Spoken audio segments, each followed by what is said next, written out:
الزمالك. الزمالك ليس مجرد نادي مصري وإنما حدوتة مصرية.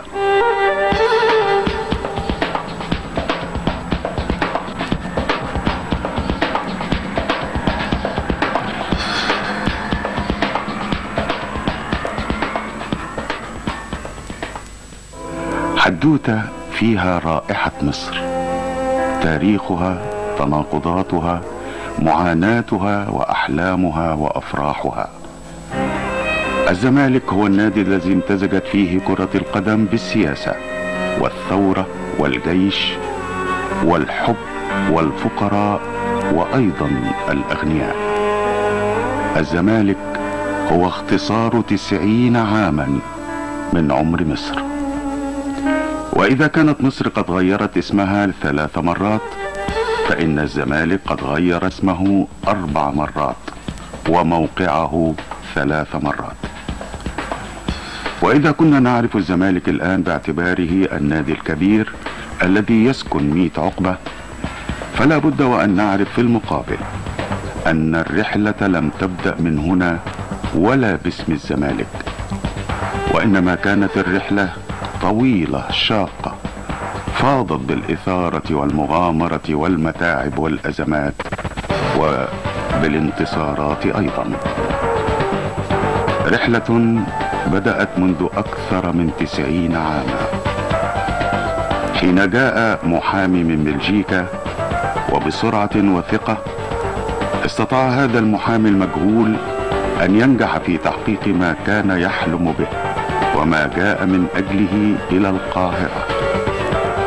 استطاع هذا المحامي الجلوس على مقعد رئاسة إحدى المحاكم المختلطة في مصر، وقام مرزباخ بتأسيس ناد جديد على ضفاف النيل في مواجهة نادي الجزيرة الذي كان معقل الإنجليز وقريبا من النادي الأهلي الذي كان معقل المصريين.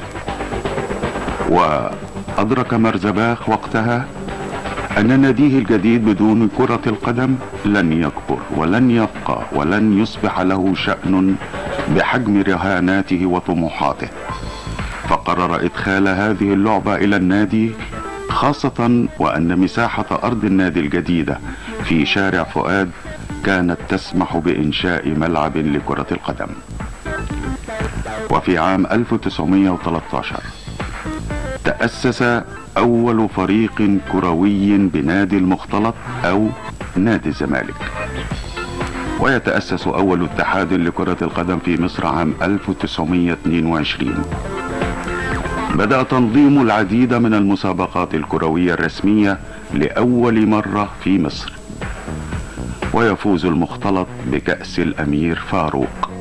في تلك السنوات أيضا تزداد مدينة القاهرة ازدحاما وضجيجا، فيضطر نادي المختلط إلى الرحيل مرة ثانية إلى ضفاف النيل من جديد، حيث المكان الذي يشغله مسرح البالون الآن، ويتغير اسمه إلى فاروق.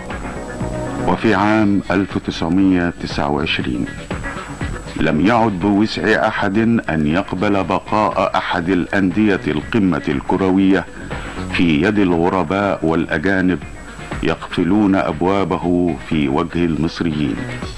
وكان هناك رجل واحد اسمه حسين حجازي على استعداد لأن يقود ثورة كرة القدم، لكن اختار حسين حجازي أن يبدأ الطريق بانقلاب شاركه فيه يوسف محمد والقائم مقام العقيد محمد حيدر بيك قومندان السواحل، ونجح الانقلاب. يوسف محمد أصبح سكرتيرا للنادي بدلا من نيكولا عرقجي. القائم مقام أو العقيد محمد حيدر بيك أصبح رئيسا للنادي.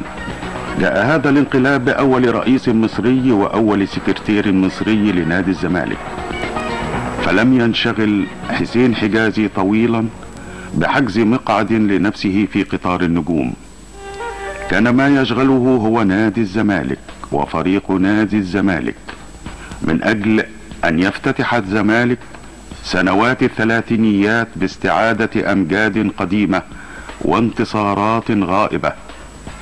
وقد تولى تلك المهمة مجموعة من اللاعبين ستبقى أسماؤها في ذاكرتنا طويلة: مختار فوزي، محمد لطيف، مصطفى كامل طه، محمد حسن حلمي، يحيى إمام، علي كاف، علي شعير، حسين الفار، خميس فرحات، إسماعيل السمكري. وانضم إليهم حسين لبيب من النادي المصري، ومن النادي المصري أيضا انتقل عبد الرحمن فوزي ليلعب مع نادي المختلط وبتلاميذ هؤلاء المدارس. توالت انتصارات الزمالك وتعددت بطولاته وأفراحه، وولد الهتاف التاريخي الجميل: يا زمالك يا مدرسة، لعب وفن وهندسة. افتتح فريق الزمالك سنوات الأربعينيات بالفوز بكأس الملك وببطولة دوري منطقة القاهرة للمرة الثانية في موسم 40-41. وبعد عام خسر الزمالك مباراة نهائي الكأس الذي فاز به الأهلي، وتقاسم الفريقان الكأس موسم 42-1943. ثم يأتي الموسم التالي ومعه أكبر مفاجأة في تاريخ كرة القدم المصرية، فقد لعب الأهلي والزمالك المباراة النهائية على كأس الملك، وفاز الزمالك بالكأس. وليست تلك هي المفاجأة، إنما كانت المفاجأة هي فوز الزمالك على الأهلي ب6 أهداف للا شيء. وبعد المباراة صعد لاعبو الزمالك أو المختلط ليتسلموا من الملك كأس الملك. وبعد قيام ثورة يوليو بشهرين تغير اسم النادي للمرة الرابعة ليصبح الزمالك. وبعد قيام الثورة ب5 سنوات فقط تغير موقع النادي للمرة الثالثة لينتقل إلى مدينة الأوقاف ب100 عقبة. وأيا كانت الحقيقة فقد بقي الزمالك صاحب أول ثورة كروية مصرية في وجه الإنجليز. بقي الزمالك صاحب واحدة من أجمل حواديت الكرة المصرية. بقي الزمالك طوال 90 عاما في مصر، ليس مجرد ناديا فيها، وإنما جزء من تاريخها وقطعة من قلب أهلها، وصانع الكثير من أجمل بطولاتها وانتصاراتها. متابعي هاتها الشبكة، أهلا بكم على حساباتنا وصفحاتنا في انستجرام وفيسبوك ويوتيوب. النهارده معانا فيلم وثائقي من حصرياتنا ومفرداتنا اللي وعدناكم بيها وهنفاجئكم بيها على مدار الأيام الجاية إن شاء الله. النهارده هنتكلم عن القلعة البيضاء وعشاق القلعة البيضاء وعشاق نادي الزمالك في مصر والعالم العربي. هنقدم لكم محطات من نادي الزمالك بداية من 1911 تاريخ إنشاء النادي، مرورا بما مر به عبر هذا التاريخ الطويل والممتد لأكثر من 112 سنة تقريبا. النهارده هنعرف ان نادي الزمالك هو النادي الوحيد في مصر اتغير اسمه 4 مرات، وكمان اتغير موقعه 3 مرات. نادي الزمالك في الاول كان مقتصر على دخول الانجليز فقط، وكان يغلق ابوابه في وجه المصريين حتى جاء حسين حجازي واحدث ثوره في نادي الزمالك، وجاء باول احدث ثوره في كره القدم المصريه عموما وفي نادي الزمالك خصوصا، وجاء باول رئيس مصري لنادي الزمالك. استنونا في مفاجآت اكتر واكتر ملهاش نهايه على هاتها من الشبكه. كورة زمان عندنا وبس، حاجتنا حصرية ومش هتلاقيها عند حد تاني. وهاتها من الشبكة، هاتها من الشبكة.